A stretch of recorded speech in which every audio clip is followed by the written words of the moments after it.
tanggungjawab menjadi kerajaan adalah satu amanah. Bila diberi peluang menjadi kerajaan, bukan bermakna peluang untuk mendapat apa sahaja dan melakukan apa sahaja. Sekiranya kita memperkecilkan amanah ini, maka berlakulah kecelaruan dan berlakulah khianat dan berlakulah penyelewengan. Saya merasa bimbang dan ikut merasa bimbang apabila mantan Perdana Menteri yang berbagai Tun Mahathir Mohamad membuat kenyataan yang berkali-kali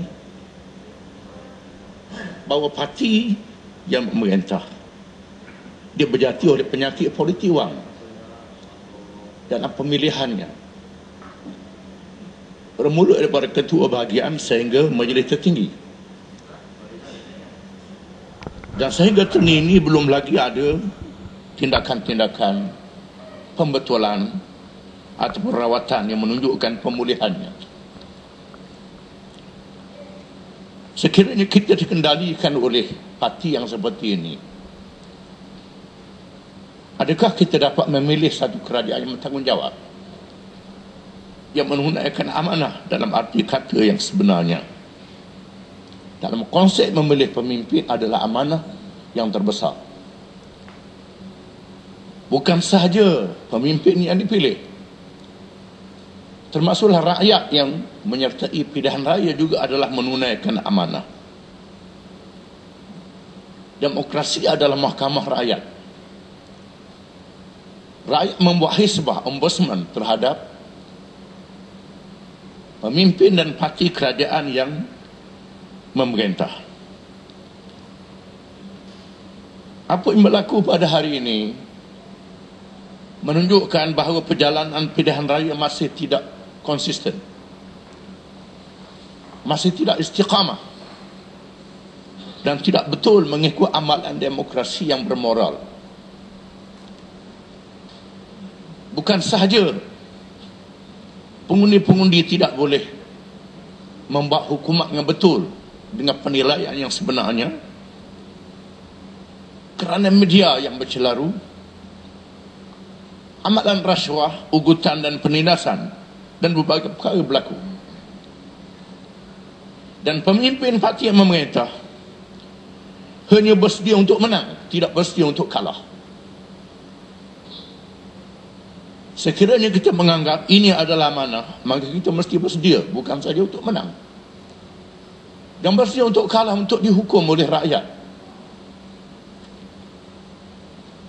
Tokoh kepimpinan Islam yang dididik oleh Nabi Muhammad SAW, Abu Bakar radhiyallahu anhu, apabila dipilih menjadi pemimpin, mendedahkan dirinya dengan tegas. Ayuhan nas inni wullitu alaikum walastu bi khairikum fa in ahsantu fa'inuni wa in asa'tu faqawwimuni. Wahai tuan-tuan, saya telah dipilih menjadi pemimpin kamu. Sekiranya saya baik, tolong saya. Sekiranya saya tidak baik, perbetulkan saya. Benar adalah amanah, bohong adalah khianat. Kalau saya betul, kata betul. Kalau saya kalah, kalau saya salah, kata salah. Jangan bohong di hadapan saya. Kita melihat dalam negara demokrasi barat yang tidak beragama Islam, mereka banyak mengambil adat-adat Islam dalam pemerintahan mereka setelah mereka mengkaji penulisan ulama-ulama Islam. Di antaranya ialah pemimpin-pemimpin kerajaan bersedia untuk menerima kekalahan, dihukum oleh rakyat melalui pilihan raya. Beberapa Perdana Menteri yang masih hidup di barat yang kalah pilihan raya menjadi ketua pembangkang, menjadi pemimpin pembangkang, dan balik semula. Di Australia dia Perdana Menteri jadi Menteri Luar. Begitulah seterusnya. Di Amerika Syarikat pernah dalam tahun 70-an pihak yang mereka membatalkan kemenangan seorang presiden dalam skandal Watergate yang terkenal. Presidennya sanggup mengundurkan diri dan tidak mengamuk, tidak melakukan sesuatu di luar undang-undang. Ini moral yang ditunjukkan oleh mereka. Sepatutnya kita menunjukkan sikap yang demikian. Dalam negara kita kadang-kadang sikapnya tidak ada. Bila rakyat di peringkat negeri sahaja memilih, bukan parti kerajaan pusat, maka rakyat negeri dihukum. Rakyat negeri diperlakukan. Hilang semangat federalisme yang merupakan konsep demokrasi yang kita amalkan dalam negara ini. Yang umat kita sambung petang ya, Mat. Ya, terima kasih. Lelang Muhammad Masyurat ditangguhkan hingga jam 2:30 petang.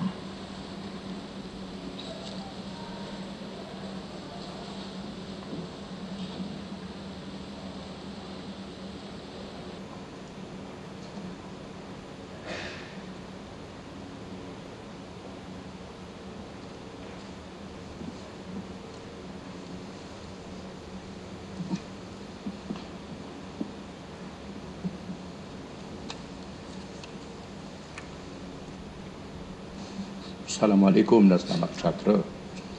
Tuan Sri Yang Ketua, terima kasih. Saya sambung ucapan saya bertolak daripada bagaimana terdapat tokoh-tokoh pemimpin politik yang berjiwa besar di banyak negara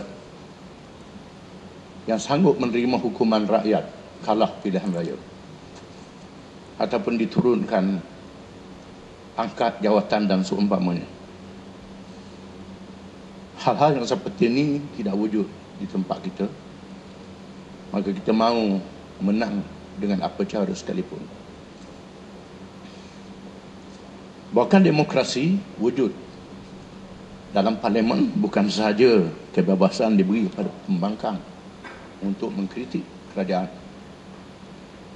termasuk backbencher kerajaan sendiri dibenarkan untuk mengkritik kerajaan dan membangkang, dan ada parlimen yang boleh menjatuhkan kerajaan apabila terdapat di kalangan penyokong-penyokong kerajaan sendiri tidak memberi kepercayaan kepada kepimpinan kerajaan dan mereka tidak diambil tindakan disiplin.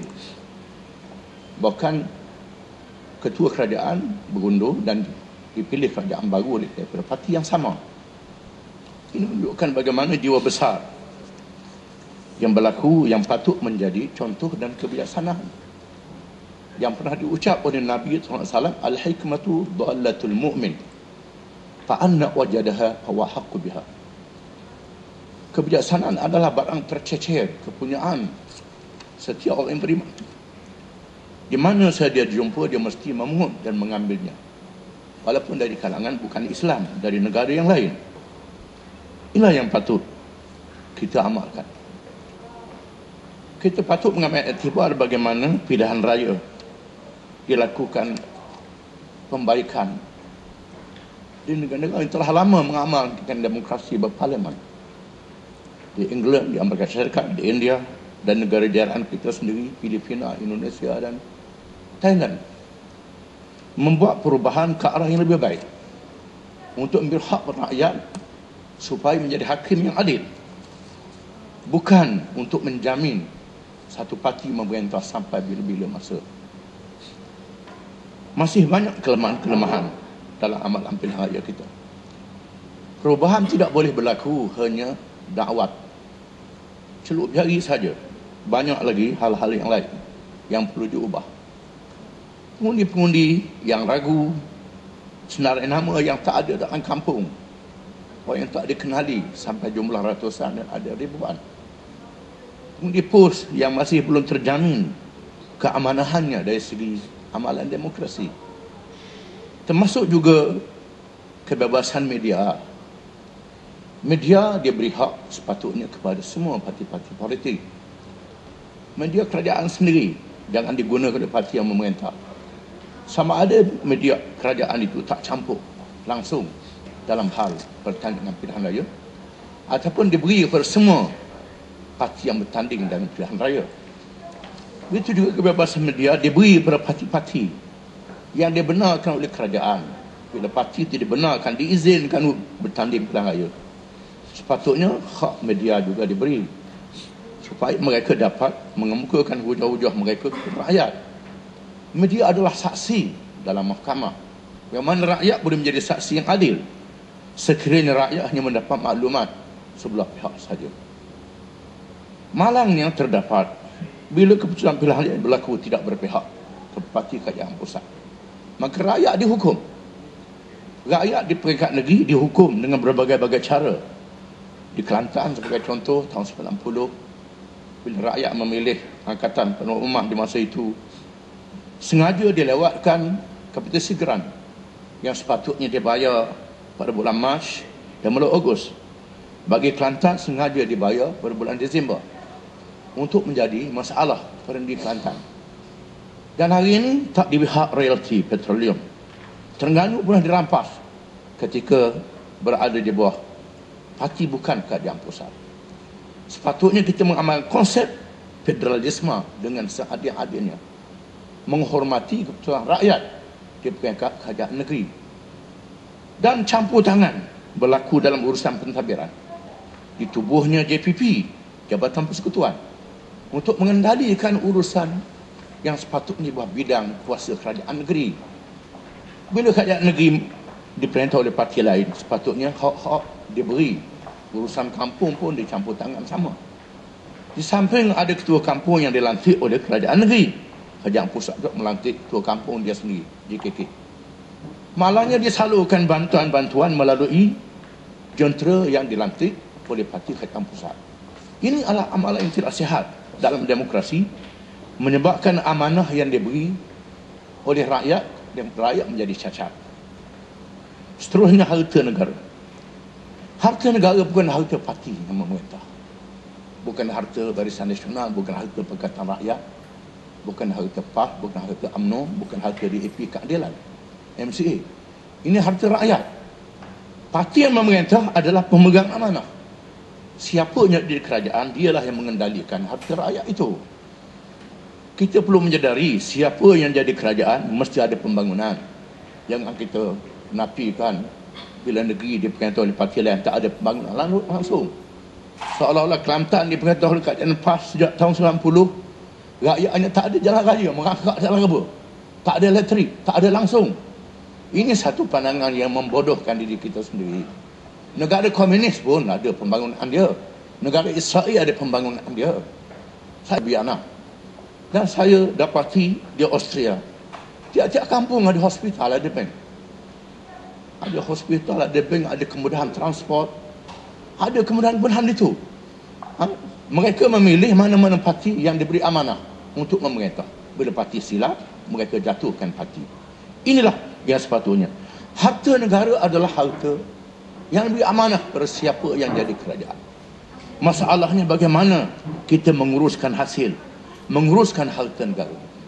Apabila amanah kepimpinan negara dijadikan peluang, bukan sebagai amanah, maka berlakulah penyalahgunaan harta, menyebabkan kerajaan sendiri berniaga, kerajaan sendiri ikut komersial, berlomba dengan rakyat. Seorang tokoh Islam yang terkemuka dalam ilmu politik, Ibn Khaldun, menyatakan at-tijaratu minas sultani mafsadah. Campur tangan kerajaan ikut sama dalam perdagangan membawa keburukan kepada negara. Pandangan yang ditulis lebih 1000 tahun yang lalu menjadi kenyataan. Apabila kerajaan terlibat dalam urusan ekonomi, kegiatan ekonomi rakyat, maka berlakulah kronisme, nepotisme, rasuah, berlakulah projek-projek yang gagal. Yang gagal ini projek kerajaan. Kita cuai pun tak apa. Gagal. Lebuh raya yang lambat siap, lebuh raya Timur Barat sebagai contoh, sudah berapa tahun belum siap lagi, di luar berjangka. Lebuh raya Simpang Pulat daripada Perak ke Kelantan ke Terengganu sudah 30 tahun masih belum selesai. Kadang-kadang kita buat lebuh raya ni kerana fikir untuk dapat duit segera, tanpa khidmat berakyat, tanpa kita menyedari bahawa projek-projek khidmat berakyat boleh memacukan ekonomi negara, meningkatkan tahap kegiatan ekonomi rakyat. Itu dari segi jangka panjang. Tetapi buat lebuh raya kerana nak pungut tol kerajaan berniaga, Ini merupakan satu cara yang sangat tidak bijak, kadang-kadang boleh membebankan rakyat. Bukan saja gagal, ada yang runtuh, stadium runtuh, jambatan runtuh, masjid runtuh pun ada. Malangnya yang jadi kontraktor tu orang Islam. Ada orang bukan Islam jadi kontraktor buat masjid. Dia malu, takut pada Tuhan. Dia kata dia orang bukan Islam. Ada begitu ucapannya. Malulah kita orang Islam. Di mana kita nak letak al-wasatiyah yang kita ucapkan untuk menjadi model kepada orang lain. Termasuklah dalam masalah ketinggalan negeri-negeri yang di bawah persekutuan. Sabah, Sarawak, negeri Pantai Timur dibelakangkan. Padahal negeri ini mempunyai hasil bumi yang terlalu banyak, tetapi rakyatnya menjadi paling miskin. Ini menunjukkan ada kesilapan, ada salah urus. Salah urus yang perlu kita kaji, perlu betul-betul dilakukan islah. Puncanya apabila projek-projek penting untuk kemudahan rakyat dibelakangkan. Projek yang mendatangkan keuntungan kepada kalangan tertentu diutamakan. Termasuklah keuangan berkait dengan ibadat zakat sebagai contoh. Sepatutnya yang mengendalikan urusan zakat ini mengendalikan urusan bagaimana zakat itu sampai kepada sasaran. Bagaimana zakat boleh menyelesaikan masalah kemiskinan. Bukan uang zakat dilaburkan untuk dapat untung sebanyak-banyaknya dan tak turun kepada sasaran. Bila zakat dijadikan modal untuk perlombaan, persaingan dalam perniagaan, bukan menunaikan tanggungjawab, maka berlakulah berbagai kelemahan penyelewengan, termasuklah duit KWSP, tabung haji dan sebagainya disolap, diambil di tengah jalan. Ini ialah kerana kerajaan menganggap menjadi pemimpin adalah peluang, bukan untuk menunaikan amanah. Termasuk tabung haji sebagai contoh. Tabung haji pada awalnya ditubuhkan berdasarkan pada untuk khidmat kepada orang haji, tapi jadi perniagaan, jadi perdagangan. Khidmat kepada orang haji tak banyak, peratusnya terlalu sedikit, lebih besar kepada untuk mengaut keuntungan. Saya pernah mengalami sendiri dalam menunaikan satu ibadat haji dan satu musim haji. Bila saya turun, ada petugas daripada tabung haji tanya saya, daripada tabung haji ke? Saya kata tidak, saya datang sendiri. Tak boleh, kami untuk tolong orang tabung haji saja. Pernah saya bawa seorang pesakit untuk minta rawatan. Dia tanya, sakit tabung haji ke tidak? Bukan, daripada swasta. Ini tak boleh. Saya terpaksa pergi kepada rombongan perubatan Thailand. Sepatutnya di atas kemanusiaan kita mesti menunaikan tanggungjawab. Ini puncanya kerana kita jadikan tabung haji ini komersial, bukan khidmat, sebagaimana yang diilhamkan kepada salah seorang pemikir yang mengasaskannya ialah Profesor Quasi, yang termasuk terlibat dalam penubuhan tabung haji ini. Tujuannya untuk khidmat, nak cari untung tak apa, tapi jangan lupa khidmat-khidmat ini. Ini puncanya kerana kita jadikan ini peluang, bukan sebagai satu amanah. Termasuklah masalah pelarasan gaji. Sepatutnya pelarasan gaji ini kita tumpukan kepada gaji minimal. Seberapa mungkin gaji yang serendah-rendahnya untuk mampu secara hidup. Itu yang perlu diutamakan. Bukan dinaikkan gaji dengan tidak mengira mereka yang bawahan ini. Ada yang naik sampai 50,000 ke 80,000. Ada yang naik RM8 saja. Naik RM8. Harga barang naik RM10. Ini satu cara yang tidak bertanggungjawab. Saya merasakan mereka yang buat ni yang tak ada hati perut. Walaupun dibuat pembetulan. Pembetulan ni kerana pilihan raya dekat. Kalau pilihan raya tak dekat, kita tak tahulah apa jadinya. Wallahualam. Ini menunjukkan bahawa kita menunaikan tanggungjawab bukan kerana amanah, tetapi kerana untuk dapat peluang semata-mata. Apa yang berlaku menunjukkan bahawa kita tidak melaksanakan konsep yang menjadi slogan pada hari ini, konsep al-wasatiyah. Apa makna al-wasatiyah? Al-wasatiyah adalah bahasa Al-Quran dan dinyatakan oleh objektifnya oleh Al-Quran Al-Karim. Kita tidak boleh menafsirkannya dengan cara yang sewenang-wenang. Firman Allah Ta'ala, wa kadzalika ja'alnakum ummatan wasata litakunu syuhada 'alan nas wa yakuna ar-rasulu 'alaikum syahida. Begitulah kami jadikan kamu wahai umat Islam, umat Muhammad, SAW, umat yang wasati, umat yang pertengahan, supaya kamu menjadi model di kalangan manusia dan menjadi saksi bagi pihak Rasul-Rasul, menjadi model dengan makna umat Islam hendaklah melaksanakan objektif dari Allah Wasatiyah yang dihuraikan oleh ayat-ayat yang banyak yang tak boleh saya jelaskan masa yang ringkas ini. Di antaranya ialah kesederhanaan yang wujud dalam Islam, yang mengimbangkan di antara kepentingan ruh dan kepentingan jasad. Di sana ada ajaran yang menekan kepentingan ruh sahaja, ajaran agama, sehingga padri tak boleh kahwin, sehingga puasa nak jadi malaikat sapaku kering. Islam tak benar begitu. Puasa ada masa makan, boleh kahwin, ada batas dan ada sempadan. Dan kita tak boleh ikut nafsu macam binatang. Manusia adalah manusia, bukan malaikat, bukan binatang. Ini makna al-wasatiyah. Di antara ini kita tidak boleh melampau. Manusia ada akal dan ada pilihan. Maka kita tak boleh adakan paksaan dalam perkara agama. Dalam perkara agama kita tidak boleh memaksa penganut agama lain supaya masuk Islam, tunduk kepada peraturan-peraturan agama kita walaupun bercanggah agama dia. Ini wasatiyah yang ada dalam Quran, yang kita tak boleh paksa penganut agama lain. Ada bagi orang Islam sendiri, mereka tidak boleh berganjak dalam perkara batas halal dan haram.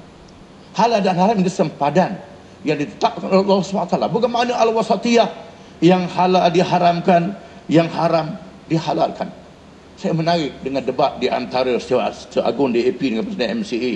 Dia Presiden MCA dalam pernyataannya mengatakan bahawa MCA telah berjaya menundukkan UMNO. MCA berjaya menundukkan UMNO. Dia nak hantam seolah-olah DAP tak berjaya menundukkan PAS. Bukan masalah menundukkan PAS. Kita tak tunduk dalam perkara dasar dan prinsip. Dalam masa yang sama kita tak paksa DAP dalam perkara berkait agama dia. Dalam masalah hukum hudud sebagai contoh, kita tak berganjak. Ini hukum Allah Ta'ala, peraturan Allah Ta'ala, hukum qisas yang wajib ditegakkan oleh orang Islam. Masalah dia tak mau terima, itu hal dia. Kita tak boleh paksa dia dalam perkara ini. Dan Quran sendiri memberi pilihan, fa in ja'uka fahkum bainahum aw a'rid anhum. Jika sekiranya mereka datang membawa kes jenayah kepada kamu, maka kamu boleh hukum mereka ataupun kamu biarkan mereka dengan undang-undang yang mereka pilih. Ini makna al-wasatiyah yang kita tegakkan. Kita tidak sama dengan UMNO yang tidak konsisten dalam perkara ini. Contohnya, kita kata arak judi haram, DAP kata arak judi halal, UMNO kata kalau ada lesen halal, tak ada lesen baru haram. Ini tidak istiqamah. Kadang-kadang dalam pengagihan hak yang berkait kehidupan ini, kita tak mengambil kira konsep keadilan yang ditundukkan oleh Islam tanpa mengira pahaman politik. Termasuklah keadilan dalam kehakiman. Islam menganjurkan pemisahan kuasa di antara pihak perundangan, pihak kehakiman dan pihak pelaksana pentadbir. Tak boleh campur di antara satu sama lain. Boleh menasihati urusan perjalanan kehakiman, tak boleh dicampur. Sehingga Nabi kita Muhammad sallallahu alaihi wasallam dalam menghadapi krisis dengan seorang rakyat biasa, dia tidak bertindak di atas sifat dia sebagai seorang nabi, sebagai seorang ketua negara. Dia bawa ke mahkamah. Bila mahkamah buat keputusan, dia terima keputusan mahkamah. Maknanya pemisahan kuasa mesti wujud dalam konsep keadilan. Adakah pemisahan kuasa ini wujud dalam sistem kehakiman? Kita sudah bercelaru sejak beberapa tahun kebelakangan. Ini perlu diperbetulkan semuanya. Termasuklah keadilan dalam melayani kaum dan daerah-daerah, wilayah-wilayah yang sudah saya terangkan tadi. Di mana ada wilayah yang ada hasilnya banyak, kemiskinannya lebih besar, yang tegar lebih banyak. Kita tidak mahu hanya menghitung dengan angka per kapita dan seumpamanya di atas kertas, sedangkannya berada di medannya menghadapi kehidupan yang sangat perit. Perlu dilihat di medan misalnya di Sabah, Sarawak sebagai contoh, masih banyak kawasan pendalaman yang tak ada kemudahan asas, masih menggunakan perahu, menggunakan bot, tak ada jalan raya. Walaupun 50 tahun kita mencapai kemerdekaan, kawasan pendalaman di Johor masih ada lagi yang tak ada kemudahan asas. walaupun kita sudah capai kemerdekaan 50 tahun lebih. Ini menunjuk pengagahan ekonomi tak berlaku dengan cara yang seksama. Seterusnya wasatiyah juga berkait dengan akhlak. Kita mesti menjadi model kepada orang lain dalam akhlak dan moral. Adakah kita menjadi model kepada kaum lain? Dalam hal ini, Islam mengawal penganutnya dengan hukum syariah, dengan undang-undang yang bertindak terhadap orang Islam sendiri yang melakukan kesalahan. Kita telah meninggalkan undang-undang Islam yang boleh bertindak ke atas orang Islam. Islam tak ada kuasa. Tak ada kuasa. Islam adalah bersifat al-wasatiyah. Islamnya ada kuasa. Dalam dunia hari ini, terdapat teori yang menolak agama secara total, iaitulah komunisme. Tak ada agama langsung, sudah hancur berkecai. Yang kedua, Barat ada agama, tapi agama tak ada kuasa. Kita ambil yang Barat, agama yang tak ada kuasa. Di mana agama tak ada kuasa untuk mendidik penganut-penganut dia sendiri. Banyak hukum-hukum syariat yang tak boleh dilaksanakan kerana tak ada kuasa. Bukan saja hukum qisas, hudud dan ta'zir yang mampu menangani masalah jenayah yang berlaku di dalam masyarakat, termasuk dalam masalah penyelewengan zakat, penyelewengan harta wakaf, penyelewengan harta pusaka. Tak boleh dibicarakan di mahkamah syariah, terpaksa dibicarakan di mahkamah sivil. Mahkamah syariah tak ada kuasa dalam yang berkait dengan syariah sendiri. Bagaimana kita nak melahirkan al-wasatiyah, umat Islam menjadi contoh dan model kepada masyarakat yang lain untuk menjadi negara yang bersifat berkonsep al-wasatiyah. Dan arti yang sebenar, mesti diperkasakan Islam, sehingga Islam itu ada kuasa dan mampu untuk membina pribadi umat Islam sendiri supaya menjadi model kepada umat yang lain. Kita perlu menyadari betapa semua kaum yang ada di Malaysia ini menerima orang Melayu Islam adalah trust politik, sama ada dalam barisan nasional ataupun dalam Pakatan Rakyat. Semuanya terima Melayu Islam terah politik. Tapi Melayu Islam terah politik ini mesti menjadi model. Jangan tak jadi model. Kalau tak jadi model, macam mana kita nak tunjuk al-wasatiyah sebagaimana objektif yang dinyatakan oleh Al-Quran Karim.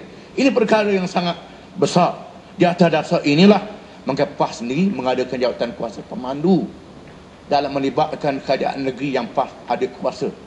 Dan kuasa pemandu ini bukan nak campur tangan urusan kerajaan negeri. Ini berlaku sejak tahun 59. Kami pernah memerintah Kelantan, memerintah Terengganu. Kami pernah menyertai kerajaan pusat dan barisan nasional tahun 70-an hingga tahun 78. Dan pemandu ini ada untuk memandu pimpinan PAS dalam parti. Kalau ada pimpinan parti yang buat salah, kita pecat pada parti. Kita bertindak begitu. Pernah berlaku dalam sejarah parlimen ini. Apabila ada seorang ahli parlimen PAS dalam tahun 69, dia naik menari di atas sana. Masa itu masih ada majlis tarik menari. Besoknya, John Tuan PAS mengambil tindakan, pecat ni pada parti. Disiplin. Ini jatuh unsur pemandu. Bukan nak campur tangan, tapi nak menjadi hizbah, ombudsman terhadap negeri yang kita perintah, supaya ada peranan parti dalam kerajaan yang kita merintah. Bukan nak campur tangan. Ini perlu diberi faham. Ya. Seterusnya, untuk merealisasikan perkara ini, oleh kerana kita dah 50 tahun mencapai kemerdekaan, kita cuba nak tunjuk satu cara baru, kerajaan yang konsep baru dalam Pakatan Rakyat, melalui Konvensyen Pakatan Rakyat yang kita adakan 3 kali di Selangor, di Pulau Pinang, di Kedah. Kita telah menerima resolusi secara sebulat suara. Yang pertama, Islam sebagai agama persekutuan. Agama lain ada hak yang adil. Yang kedua, hak bumi putera. Hak kaum lain dilayan dengan adil. Yang ketiga, bahasa Melayu sebagai bahasa kebangsaan. Yang keempat, raja berperlembagaan. Konsep yang ada dalam perlembagaan sama saja. Cumanya Barisan Nasional tak tunai dengan betul. Kita ambil, kita nak tunai dengan betul. Islam sebagai agama persekutuan. Kita nak perkasakan Islam sebagai ad-din, bukan sebagai religion yang dipahami oleh Barat. Dengan kita tak paksa penganut-penganut agama lain, kita nak terapkan wasatiyah ini supaya kepimpinan dalam negara menjadi model kepada penganut-penganut agama lain. Kalau ada buat silap, kita ambil tindakan disiplin. Macam saya sebut tadi. Ini sebagai satu contoh kita tak cederakan hak agama lain. Kebebasan agama lain dijamin oleh Islam dengan adil untuk melakukan upacara ibadat mereka, rumah ibadat mereka, cara hidup mereka. Walaupun cara hidup mereka bercanggah dengan Islam, kita tak boleh ganggu. Hak kemiskinan ini sama, mesti dilayan. Semua hak bantuan dilayan. Hak belajar, hak kesihatan ini sama, tanpa mengira agama. Yang kedua, hak bumi putera. Kita menyadari bahawa majoriti rakyat miskin adalah bumi putera. Maka disebut hak istimewa bumi putera. Kerana menyadari majoritinya adalah bumi putera. Dalam hal yang sama, zalim sekiranya kita tidak membantu kaum lain yang miskin, yang susah, yang memerlukan pertolongan dan bantuan. Dalam keadaan keadilan, tidak terjejas. Cumanya diutama kerana majoriti mereka besar. Kita perlu menyadari bahawa nak menyatukan rakyat bukan macam menyatukan kayu. Dia berkah dengan tali, diikat, dipaku begitu saja. Nak menyatukan rakyat, mesti menyatukan perasaan hati mereka. Di antara perkara yang menyentuh perasaan hati ialah melayan dengan cara yang adil, seksama kepada semua pihak. Ini pendekatan yang kita nak ambil terhadap rakyat melalui hak bumi putera yang adil, kaum lain yang adil. Ini boleh menyatukan rakyat. Bahasa Melayu sebagai bahasa kebangsaan, kita mahu perkasakan bahasa Melayu menjadi bahasa ilmu.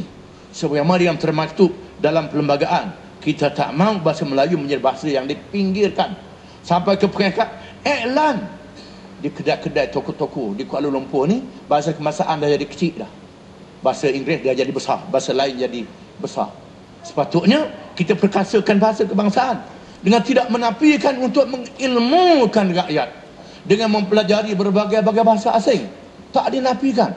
Dalam sejarah tamadun Islam, Islam mengambil tamadun Cina, mengambil tamadun India, tamadun Parsi, tamadun Greek, Rom dan lain-lain lagi.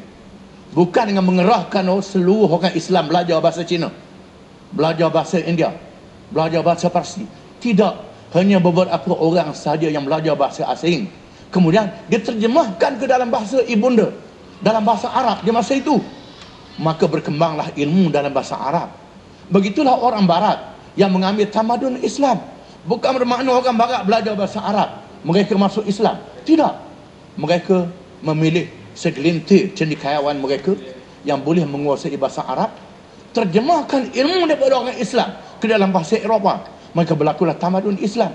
Ini yang kita nak lakukan. Apa yang berlaku hari ini, kita pinggirkan bahasa kebangsaan, kita pinggirkan bahasa ibunda kita sendiri. Ini kurang mengilmukan rakyat. Saya pernah sebut Jepun yang ranak dalam Perang Dunia yang kedua, dia bangkit dengan bahasa Jepun, bukan bangkit dengan bahasa asing. Jerman yang ranak dalam Perang Dunia kedua, bangkit menjadi kuasa besar dengan bahasa Jerman. Korea pun bangkit dengan bahasa dia. China pun bangkit dengan bahasa dia. Kita pernah sebut tentang bahasa jiwa bangsa. Kita melihat bagaimana pemimpin-pemimpin negara asing bila pergi ke luar negara dalam persidangan antarabangsa, persidangan bangsa-bangsa bersatu, dia berucap dalam bahasa Cina, bahasa dia sendiri. Iran dalam bahasa Parsi, Arab dalam bahasa Arab, England dalam bahasa Inggeris, Sarkozy dalam bahasa Perancis. Kita pemimpin Malaysia ni kadang-kadang bukan ada bahasa bersatu. Di Malaysia pun ada 3-4 orang Inggeris cakap bahasa Inggeris. Kita tinggalkan bahasa kita sendiri. Ini bagaimana bahasa jiwa bangsa kita nak terapkan. Ini menjadikan kita bangsa yang tidak ada jiwa, yang tak ada roh. Bagaimana kita nak memperkasakan bangsa kita dengan kita meninggalkan bahasa kita sendiri. Bahasa kebangsaan dia terus sebagai bahasa rasmi. Raja mengikut perlembagaan. Raja tak boleh dipolitik, tak boleh dipaksa dengan politik. Raja menjadi penaung kepada negara kita. Kita terima hakikat ini. Tetapi pemimpin kerajaan mestilah menjadi penasihat-penasihat yang baik kepada raja. Sebagaimana yang dinyatakan oleh Nabi SAW, idza aradallahu li amirin khairan ja'ala lahu wazira sidqin in nasya zakarah wa in zakarah a'anah. Itu arul amirin syarran ja'ala lahu wazira su in nasiya lam yuzakirhu wa in dzakara lam yu'inhu. Sekiranya Allah nak jadikan seseorang raja itu baik, maka Allah jadikan menteri-menteri di kelilingnya menteri yang baik. Kalau raja tu lupa, dia peringat. Kalau raja tu ingat, dia tolong. Kalau Tuhan nak jadikan buruk bagi raja tu, kalau raja tu lupa, dia buat tak tahu lagi, senang dia nak buat apa-apa. Kalau raja tu ingat, dia tak tolong raja. Di mana konsep ini tak diamalkan dengan cara yang sebaik-baiknya. Sekiranya kita menghayati konsep raja perlembagaan sebagaimana ada oleh Islam ini, saya yakin dan percaya kita dapat memulihkan imej negara kita. Jangan kita syok sendiri. Imej negara kita ni dah baik, dah bagus, dah perkasa, padahal taraf kita masih belum lagi banyak menyelesaikan masalah. Infrastruktur pun dah 50 tahun lebih mencapai kemerdekaan, masih belum sempurna, belum selesai lagi. Macam mana kita nak bangga, megah dalam ucapan, itu sekadar syok sendiri saja. Di sinilah kita memperkenalkan konsep negara berkebajikan. Negara berkebajikan yang kita perkenalkan, kita selaraskan dalam Pakatan Rakyat. Negara berkebajikan ni bukan makna negara kebajikan welfare state yang diamalkan di barat. Konsep negara berkebajikan ini diambil kira keimanannya, perhitungan dosa pahalanya, bendanya, ikhlasnya, bukan wang duit sahaja. Yang dinyatakan oleh Nabi SAW. Ada orang kata kita dah nak tinggal dah negara Islam. Kita kena sebut bahawa Quran dia tak sebut negara Islam, dia tak sebut sembahyang Islam, tak sebut puasa Islam, tak sebut haji Islam. Dia sebut sembahyang saja. Mana adalah sembahyang zuhur, asar dan sebagainya, sembahyang sunat, sembahyang wajib. Dia sebut negara. Negara yang pentingnya melaksanakan sifat, konsep dan dasar Islam dan negara itu. Di antaranya ialah berkebajikan. Di antaranya ialah adil. Bukan makna kita tinggalkan Islam yang kita perjuangkan. Fah tidak berganjok dalam perkara ini. Fah tidak undur walaupun seinci pun dalam perkara ini. Kita yakin dan percaya sekiranya kita diberi peluang oleh rakyat, kita dapat melaksanakan tugas dengan sebaik-baiknya.